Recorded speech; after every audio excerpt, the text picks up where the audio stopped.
رسول الله صلی الله علیه وسلم فرمای څوک چې د اودس نه وروسته دا کلمات ووایي: سبحانك اللهم وبحمدك أشهد أن لا إله إلا أنت أستغفرك وأتوب إليك.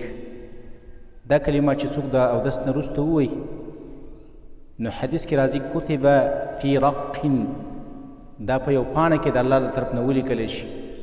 ثم طبع بتابع، بیا پې د الله د طرف نه یو مهر ولګولی شي، داسې مهر پې ولګي فلم یکسر الى یوم القیامه، چې بیا به دا نیکي چرته هم ختمه نه شي. دا د ده لپاره د قیامته پورې محفوظه شوله، وساتلی شوله.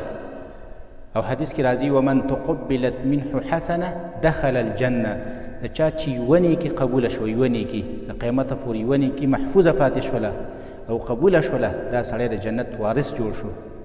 که څوک دا غواړي چې یاره زما دا نیکي ولیکلی شي او دا د قیامته پورې محفوظه پاتې شي او زه د جنت وارث جوړ شم، هغه د اودس نه وروستو دغه کلمات وایي چې سبحانك اللهم وبحمدك أشهد أن لا إله إلا أنت أستغفرك وأتوب إليك.